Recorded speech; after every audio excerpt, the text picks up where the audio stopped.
Megastar Shakib খানের upcoming cinema, যে সিনেমার নাম হচ্ছে সোলজার, যে সিনেমাটা পরিচালনা করছে বিজ্ঞাপন নির্মাতা সাকিব ফাহাদ, সেই সিনেমাটা রিলিজ করার কথা রয়েছে ডিসেম্বর মাসে। এই আপডেটগুলো প্রিভিয়াসলি তোমাদেরকে শেয়ার করেছি এবং এই ছবিতে নায়িকার ভূমিকাতে দেখা যেতে পারে তানজিন তিশাকে। এই আপডেটগুলো কিন্তু আমরা জানি এবং শুটিং শুরু হওয়ার কথা রয়েছে, যেটা জানতে পারা যাচ্ছে সেপ্টেম্বর মাসের মাঝামাঝি থেকে সিনেমাটা ফ্লোরে যেতে পারে, আর না হলে অক্টোবর মাসের একেবারে ফার্স্ট উইকে কিন্তু ছবিটা ফ্লোরে চলে যাবে, মানে তার থেকে আর বেশি লেট হবে না।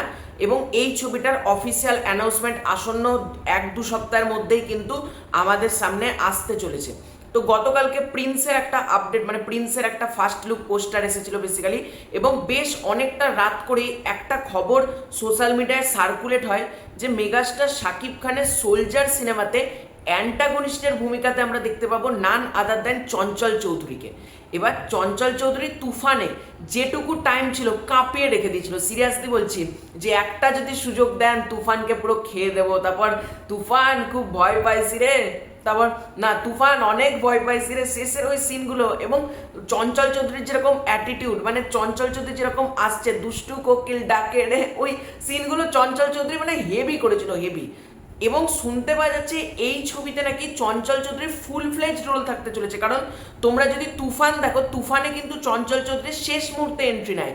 শেষ মুহূর্ত মানে সেকেন্ড হাফে বেসিক্যালি চঞ্চল চৌধুরী ঢোকে, ফার্স্ট হাফে কিন্তু চঞ্চল চৌধুরী ছিলই না। তো এই ছবিতে নাকি শোনা যাচ্ছে পুরো সিনেমার জুড়ে আমরা চঞ্চল চৌধুরীকে দেখতে পাবো, এবং শাকিব খান আর চঞ্চল চৌধুরী এই টাসেলটা আমরা আরো ভালোভাবে আরো বড়ভাবে দেখতে পারবো। এটা কি সত্যি? দেখো, এই ছবিটা প্রযোজনা করার কথা রয়েছে লাফিং এলিফ্যান্ট, ঠিক আছে? লাফিং এলিফ্যান্ট বলে তোমরা ফেসবুকে সার্চ করতে পারো। এটা একটা বিজ্ঞাপন বানাচ্ছে সাকিব ফাহাদেরই প্রোডাকশন হাউস, যার নাম লাফিং এলিফ্যান্ট। তো লাফিং এলিফ্যান্টের এক বিশ্বস্ত সূত্রে জানা গিয়েছে চঞ্চল চৌধুরী লাফিং এলিফ্যান্টের একটা সিনেমাতে চুক্তিবদ্ধ হয়েছেন। এবার লাফিং এলিফ্যান্ট তাদের প্রথম সিনেমা এখন প্ল্যানিং করছে, যেটা একটা আর্মি ছবি, যে ছবিটার নাম হচ্ছে সোলজার। এই ছবিটাতেই নাকি মেগাস্টার শাকিব খান মানে সোলজারের ভূমিকাতে থাকবে, এগুলো আমরা জানি। তো এই ছবিতে নাকি চঞ্চল চৌধুরী যুক্ত হয়েছে। লাফিং এলিফ্যান্টের এক বিশ্বস্ত সূত্র কিন্তু এরকমই আমাদের সামনে বলছে, এবং বিভিন্ন মিডিয়া পোর্টাল কিন্তু এটাই জানাচ্ছে। এবার এটা কতটা সত্যি দেখো, যাহার কিছুটা রটে তাহার তো কিছু তো ঘটে, তাই না? আমরা যেমন শুনেছিলাম তাণ্ডবে নায়িকা সাবিলা নূর রিলিজের মানে শুটিং শুরুর প্রায় 1-2 সপ্তাহ 3 সপ্তাহ আগে থেকে এই খবরটা রটে গেছিল যে সাবিলা নূর থাকবে। সাবিলা নূর কিন্তু ছিল। তুফানে মিমি চক্রবর্তী থাকবে, এটা কিন্তু ছিল। সুতরাং আমরা যদি প্রিভিয়াস খবরগুলোকে উড়িয়েও দিই, চঞ্চল চৌধুরী থাকার কিন্তু একটা পসিবিলিটি রয়েছে। এবং বিভিন্ন মিডিয়া চ্যানেল বলছে তারা শাকিব ফাহাদের সাথে যোগাযোগ করায়। শাকিব ফাহাদ বলে আমরা খুব শীঘ্রই মেগাস্টার শাকিব খানকে নিয়ে এই ছবিটার অফিসিয়াল অ্যানাউন্সমেন্ট করব, এবং তখনই আমরা বলে দেবো ভিলেন কে, কে নায়িকা, সব আমরা জানিয়ে দেবো। এখন আপাতত আমরা কিছু বলতে চাই না।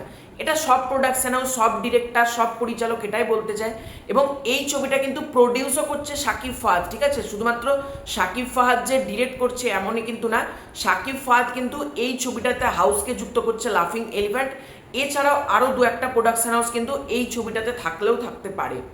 তো বলো তোমাদের এই আপডেটটা কেমন লাগলো? চঞ্চল চৌধুরী থাকছে, এবং চঞ্চল চৌধুরী থাকলে আমি সিরিয়াসলি বলছি পুরো হল ফেটে যাবে। মানে ওই ইনসাফের লাস্টে একটা ক্যামিও ছিল, মানে সেই ক্যামিওটা যেভাবে ভাইরাল হয়েছিল, ওখানেই চঞ্চল চৌধুরীকে দেখে লোকে সিটি মারতে শুরু করে দিচ্ছে। তুফানে চঞ্চল চৌধুরীর ওই লেভেলে পারফরমেন্স, তারপর শাকিব খান, সে এত বড় মাপের একজন অভিনেতা, তার সাথে তো টাসেল দেওয়ার মতন তো একজন স্ট্রং অভিনেতাও দরকার, তাই না? সেটা কিন্তু জমে যাবে। দেখা যাক সোলজার কবে আসে, মানে ডিসেম্বরের মানে অ্যানাউন্সমেন্টটা কবে আসছে, সেগুলো আমাদের দেখার ব্যাপার থাকবে। তো তোমাদের এই পুরো এন্টার বিষয়টাকে নিয়ে কি মতামত কমেন্ট করে জানিও। চ্যানেলে নতুন থাকলে সাবস্ক্রাইব করে দিও। Bye bye.